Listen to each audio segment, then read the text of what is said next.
नमस्कार, your money में आपका स्वागत है। मैं हूं कविता थपलियाल। आज हमारा फोकस है म्यूचुअल फंड्स पर और आज आपके सवालों के जवाब देने के लिए मेरे साथ है वाइस इन्वेस्ट एडवाइजर्स के सीईओ हेमंत रस्तोगी। हेमंत, आपका स्वागत है। सबसे पहले देख लेते हैं कि आज योर मनी में क्या खास है। पोर्टफोलियो में गोल्ड का एक्सपोजर कितना जरूरी है, फंड के सिलेक्शन के लिए क्या बातें हैं ध्यान में रखना जरूरी, साथ ही बताएंगे कि म्यूचुअल फंड में नए निवेशक हैं तो किन बातों का ध्यान रखें। सबसे पहले आपके काम की खबर, 3 महीने के अंदर ही रिलायंस म्यूचुअल फंड ने अपना रुख पलट लिया है। कंपनी ने अगस्त में गोल्ड फंड से पूरी तरह निकलने का ऐलान किया था, लेकिन अब उसने एक बार फिर से अपने flagship gold fund Reliance savings gold fund का रीलॉन्च कर दिया है। कंपनी का कहना है कि ऐसा आर्थिक हालत में सुधार को देखते हुए किया गया है। हेमंत से चर्चा करते हैं। सबसे पहले गोल्ड फंड्स पर आपकी क्या राय बनती है, जानना चाहेंगे। एज एन इन्वेस्टमेंट ऑप्शन अगर किसी को गोल्ड में इन्वेस्ट करना है तो पोर्टफोलियो में कितना अहम होता है यहाँ पर गोल्ड में इन्वेस्टमेंट करना या गोल्ड आपके पोर्टफोलियो में होना? देखिए कविता, किसी भी इन्वेस्टमेंट के लिए, किसी भी इन्वेस्टर के लिए जब आप पोर्टफोलियो बनाते हैं तो हम एसेट एलोकेशन की बात करते हैं। एसेट एलोकेशन का मतलब यह है कि आप डिफरेंट एसेट क्लासेस यानी equity, debt, gold, real estate, उनमें आप अपना इन्वेस्टमेंट करते हैं। वो किस लिए किया जाता है? क्योंकि जो डिफरेंट एसेट क्लासेस हैं उनकी जो कैरेक्टरिस्टिक्स है, उनका जो बिहेवियर है वो अलग अलग समय पे अलग अलग रहता है। तो आप नहीं चाहते कि आपका सारा पैसा एक ही एसेट क्लास में हो, या गोल्ड में हो, या इक्विटी में हो, या डेट में हो। तो पता चला अगर मार्केट नीचे जा रहा है तो पूरा पोर्टफोलियो नीचे जा रहा है। एसेट एलोकेशन का मतलब यह है कि आप अपना जो रिस्क है, जो डाइवर्सिफिकेशन है, वो डिफरेंट एसेट क्लासेस में कर देते हैं। मुझे लगता है किसी भी तरह के इन्वेस्टर के लिए गोल्ड में इन्वेस्ट करना बहुत जरूरी है।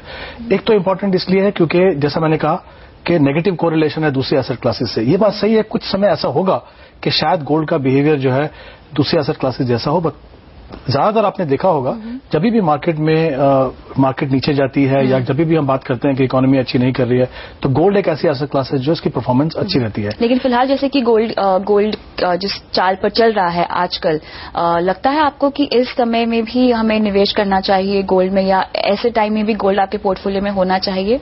देखिए, मेरा ये मानना है कि आप आज मार्केट में क्या हो रहा है वो देख के अपनी एसेट एलोकेशन डिसाइड मत कीजिए।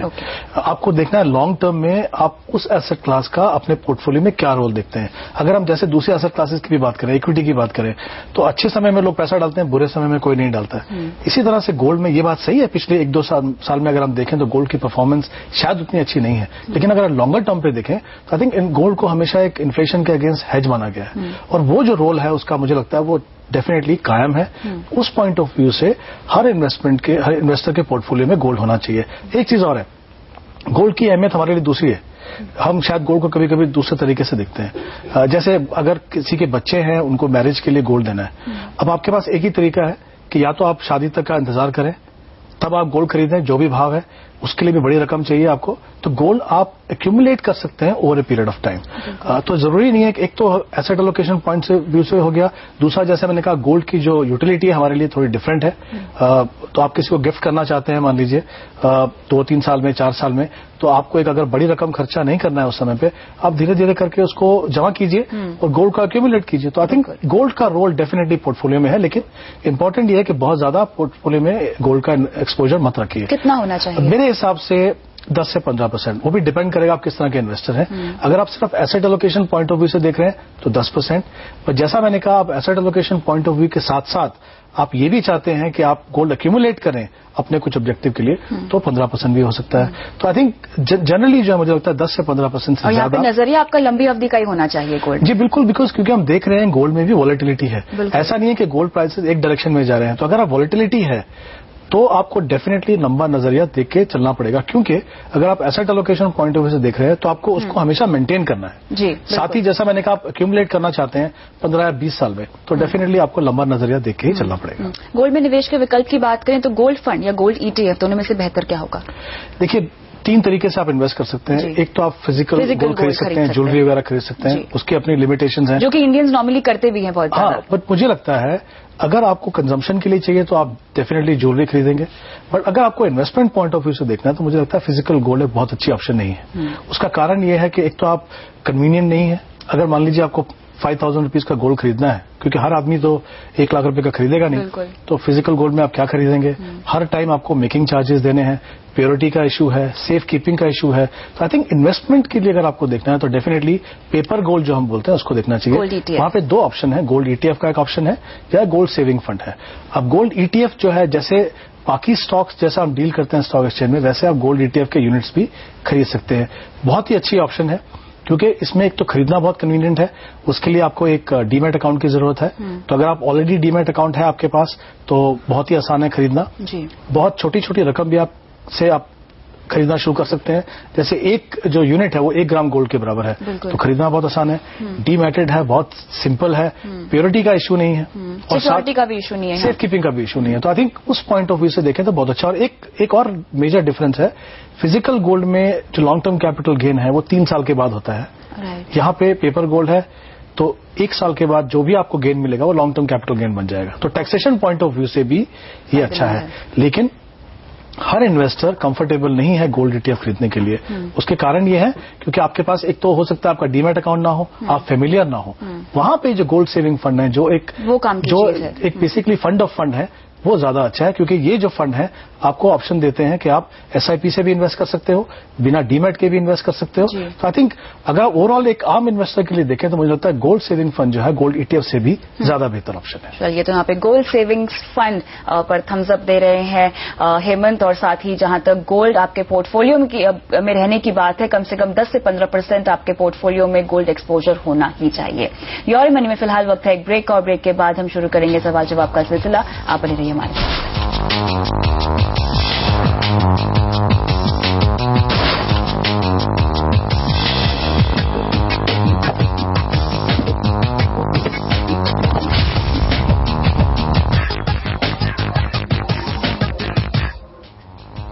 योर मनी में आपका फिर से स्वागत है। आज हमारा फोकस है म्यूचुअल फंड्स पर। सवालों के जवाब आज देंगे हेमंत सुस्तगी। तो शुरुआत करते हैं पहले दर्शक के साथ। लखनऊ से हमारे साथ जुड़ रहे हैं श्याम पमनानी फोन लाइन पर। नमस्कार श्याम, सवाल पूछिए।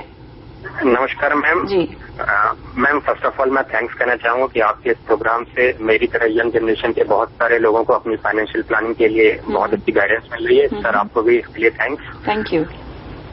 मैं अपने बेटे वेद पमनानी की चाइल्ड हायर एजुकेशन के लिए एसआईपी करना चाहता हूं। मैंने आपका शो देख के कुछ अच्छे फंड सेलेक्ट किए हैं। मैं ये जानना चाहता हूं मेरी फाइनेंशियल प्लानिंग के लिए मेरे लिए इनमें से सबसे अच्छे फंड्स कौन से रहेंगे।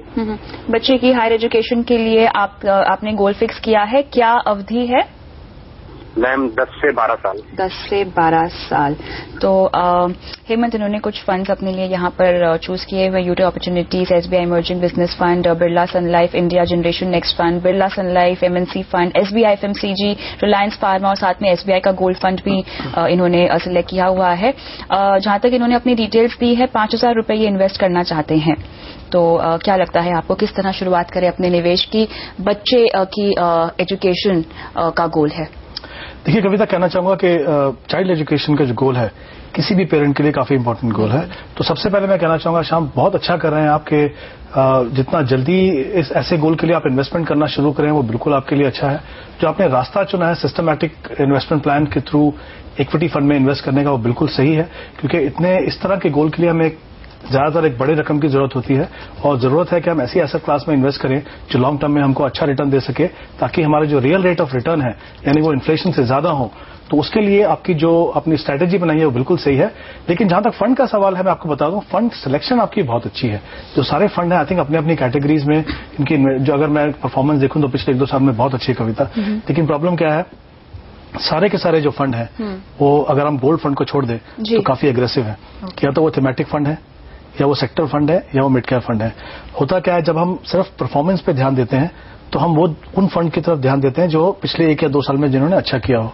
लेकिन अभी हम देखें, जैसे सेक्टर फंड्स में अगर देखें, फार्मा है, एफएमसीजी बहुत अच्छे किए हैं, मिड कैप कुछ फंड ने अच्छे किए होंगे। तो प्रॉब्लम क्या है कि जब आप इतना एग्रेसिव पोर्टफोलियो बनाते हैं, एक तो इक्विटी एसेट क्लास ही एग्रेसिव है, उसके ऊपर से आप एग्रेसिव पोर्टफोलियो बना रहे हैं, तो जरूरी नहीं है कि उसका आपका बहुत ज्यादा फायदा हो। तो मेरा यह मानना है कि आप अपने जो पोर्टफोलियो में जो फंड लेंगे इस समय ऐसे लीजिए जो वेल डाइवर्सिफाइड हो। जैसे एक ICICI focus blue chip fund है, ये सिर्फ ब्लू चिप कंपनीज में ही इन्वेस्ट करते हैं। बाकी एक दो फंड आपने चुने हैं जैसे UTI अपॉर्चुनिटी है या बिरला सन लाइफ फ्रंटलाइन जो है, ये इस तरह के फंड लीजिए आप। सेक्टोरल फंड में क्या है, इनकी डेफिनेशन बहुत नैरो है, इसमें डाइवर्सिफिकेशन का फायदा आपको नहीं मिलेगा, काफी वॉलेटाइल होते हैं और इनकी जो मॉनिटरिंग है वो एक वेल डाइवर्सिफाइड फंड से काफी अलग है। यानी आपको देखना है कि इंडस्ट्री में साइकिल्स हैं, कभी आपको निकलना है, कभी आपको उसमें रहना है, तो मुझे नहीं लगता वो आपके गोल के लिए वो सूटेबल है। ये बात सही है जैसा मैंने पहले कहा कि इनकी परफॉर्मेंस अच्छी है, लेकिन परफॉर्मेंस ही एक पैरामीटर नहीं है, हमें उससे आगे बढ़ के देखना है। तो आपके गोल के लिए ये 2-3 फंड मुझे लगता है करने चाहिए और आगे जाके अगर आप रकम बढ़ाना चाहें तो आप गोल्ड फंड भी डेफिनेटली, जैसा हमने शो में बात की, गोल्ड फंड जो है एक पोर्टफोलियो में होना ही चाहिए और एक अच्छा quality mid cap fund, IDFC premier equity जैसा फंड अगर आप शामिल करें तो सही है। मेरा ये मानना है कभी तक 3 या 4 फंड से ज्यादा पोर्टफोलियो में नहीं होने चाहिए, स्पेशली अगर आपका जो इन्वेस्टमेंट है वो 5, 10 या 15 हजार है तो।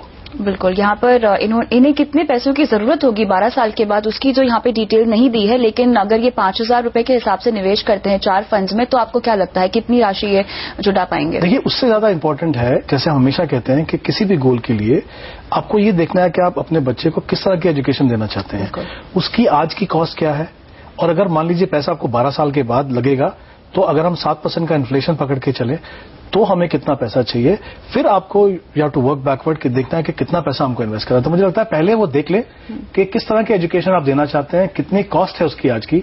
7% का इन्फ्लेशन लगा के आप पहले वो टारगेट सेट कीजिए, फिर आपको पता चलेगा एग्जैक्टली कितना पैसा आपको इन्वेस्ट करना है। बिल्कुल, तो टारगेट्स पे यहाँ पे क्लैरिटी होनी बहुत जरूरी है। तो यहाँ पर हमने शाम का सवाल का जवाब तो दे दिया, लेकिन हेमंत समझना चाहेंगे, जब भी हम कोई फंड सिलेक्ट करते हैं या अगर किसी फंड को बंद करना है तो क्या क्या बातें ध्यान में रखनी चाहिए? देखिए, जैसे हमने बात की अभी, एक पैरामीटर तो होता है आपको अगर सेलेक्ट करने के लिए कि सबसे अच्छी परफॉर्मेंस किसकी है, तो वो तो बहुत आसान तरीका है, जाके टेबल में देख लीजिए कौन से अच्छे हैं। लेकिन उसमें रिस्क ये है कि आप क्वाइट पॉसिबल है कि आप एक तरह के फंड में आप इन्वेस्ट करेंगे। मान लीजिए अगर आप मार्केट की रैली है, पीक पे हैं आप, तो जो मिड कैप फंड है वो अच्छे कर रहे हैं, सेक्टर फंड अच्छे कर रहे हैं, तो उस तरह के फंड जो आपके लिए सही नहीं है। आपको ये देखना है उस फंड से पहले, इनफैक्ट आपको ये देखना है कि आपके एसेट एलोकेशन क्या हो, यानी कितना पैसा आपका इक्विटी में जाए, कितना पैसा डेट में जाए, कितना गोल्ड में जाए। वो डिसाइड करने के बाद ऐसी ऑप्शन को देखिए जहां पे डाइवर्सिफिकेशन मिले आपको और साथ ही जो रिटर्न है वो टैक्स एफिशिएंट हो। इसीलिए हम हमेशा कहते हैं कि म्यूचुअल फंड जो है काफी अच्छी ऑप्शन है, क्योंकि यहाँ पे डाइवर्सिफिकेशन भी मिलती है आपको, साथ में टैक्स एफिशिएंसी मिलती है। तो अगर मान लीजिए आपको इक्विटी में इन्वेस्ट करना है तो आप शुरुआत उन फंड से कीजिए जो वेल डाइवर्सिफाइड हो और जिनका फोकस ज्यादा जो है वो लार्ज कैप स्टॉक्स पे हो, क्योंकि वो ऐसी अगर मान लीजिए मैं 15 साल के लिए इन्वेस्ट कर रहा हूं तो मैं ऐसी कंपनी में इन्वेस्ट करूं जो मुझे लगता है कि 15 साल तक रहेंगी और अच्छा परफॉर्म करेंगी। तो एक वेल डाइवर्सिफाइड फंड लीजिए, लार्ज कैप ओरिएंटेड फंड लीजिए, कंसिस्टेंटली परफॉर्मिंग फंड लीजिए। आपको टॉप परफॉर्मर को चेंज नहीं करना है। अगर आप अच्छा रिटर्न दे रहे हैं, आप एवरेज से अच्छा, तो उन फंड को देखिए आप। और इंपॉर्टेंट ये है कि आपकी जो कमिटमेंट है वो एसेट क्लास से फंड से नहीं है। अगर समय आए तो अगर निकलना हो तो निकलने से घबराइए, लेकिन जल्दी मत कीजिए। 1 या 2 साल का समय दीजिए, उसके बाद ही कोशिश कीजिए कि अगर आपको निकलना है कि नहीं। और पोर्टफोलियो बनाने के साथ साथ अपने गोल्स को पहले निर्धारित कर लीजिए, वो बहुत ज्यादा यहाँ पर जरूरी है। योर मनी में फिलहाल वक्त है एक ब्रेक का, और ब्रेक के बाद लेंगे म्यूचुअल फंड से जुड़े कुछ और सवाल। आप बने रहिए हमारे साथ।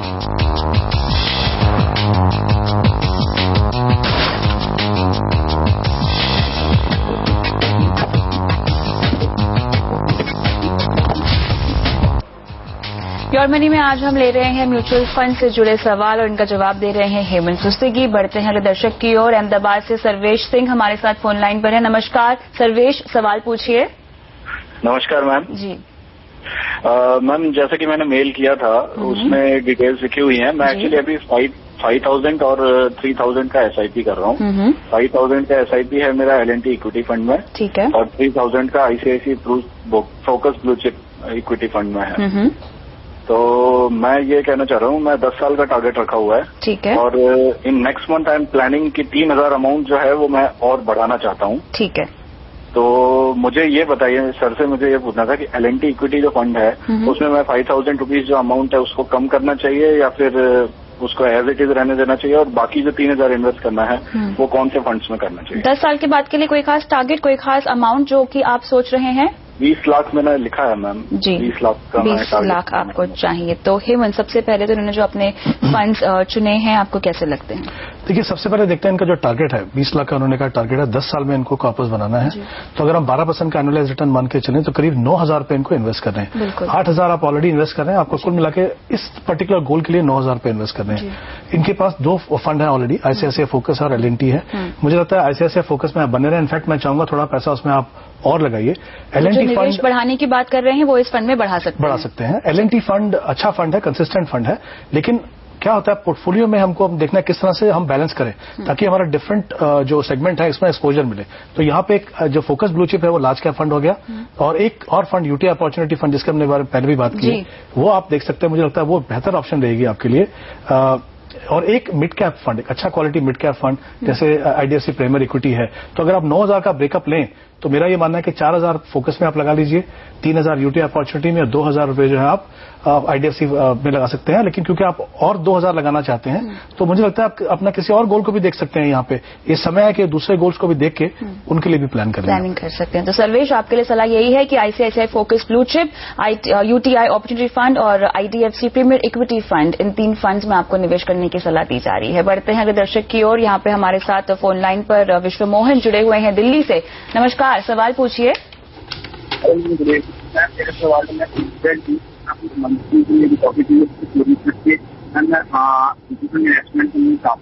यहाँ पर विश्व मोहन की आवाज नहीं आ रही है, लेकिन इनका सवाल हमारे पास है। हेमंत, ये बेसिकली स्टूडेंट है और निवेश की शुरुआत बस करना ही चाहते हैं। अब शॉर्ट टर्म या लॉन्ग टर्म के लिहाज से जानना चाहते हैं कि अपने निवेश की शुरुआत कैसे करें। हालांकि कितना निवेश कर सकते हैं उसकी डिटेल्स नहीं है हमारे पास, लेकिन निवेश की शुरुआत ही है तो कैसे करनी चाहिए इन्हें? देखिए, सबसे अच्छी बात यह है कि स्टूडेंट है बिल्कुल, और अभी से इन्वेस्टमेंट की बात करें तो आई थिंक बहुत अच्छी सोच है वो। आई थिंक इस तरह से हर इन्वेस्टर को सोचना चाहिए।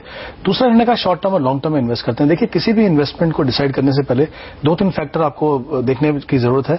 आपका इन्वेस्टमेंट गोल क्या है, उसके हिसाब से आपको कितना समय चाहिए, किस तरह की, जैसे हमने बात की, एसेट एलोकेशन होनी चाहिए। अब इन्होंने शॉर्ट टर्म की जो बात की है, शॉर्ट टर्म में जरूरी है कि आप ऐसा पोर्टफोलियो बनाइए जहां पे आपको कैपिटल प्रोटेक्शन हो, क्योंकि आप ज्यादा रिस्क नहीं ले सकते हैं। लेकिन क्योंकि रिटर्न डेट जो इंस्ट्रूमेंट उनकी कम होती है, तो आप ऐसे ऑप्शन को देखिए जहां पे आपको टैक्स एफिशिएंट रिटर्न मिले, जैसे म्यूचुअल फंड है। तो अगर मैं इसको ब्रेक करूं तो अगर आपको बिल्कुल शॉर्ट टर्म के लिए पार्किंग करनी है, मान लीजिए 90 दिन तक उसमें लिक्विड फंड रहते हैं, वो एक अच्छी ऑप्शन है। अगर 3 से 6 महीने के लिए इन्वेस्ट करना है तो आपके अल्ट्रा शॉर्ट टर्म फंड है। 6 महीने से अगर मान लीजिए 18 महीने तक इन्वेस्ट करना है तो शॉर्ट टर्म फंड देख सकते हैं।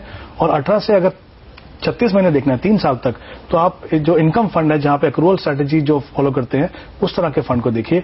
3 से 5 साल, ये मैं इसलिए बता रहा हूं क्योंकि शॉर्ट टर्म का मतलब ये नहीं कि 3 महीना भी हो सकता है, 3 साल भी हो सकता है, तो एक तरह के फंड आपको सूटेबल नहीं होंगे। तो ये इसको ब्रेक करके आपको सिलेक्शन करना है।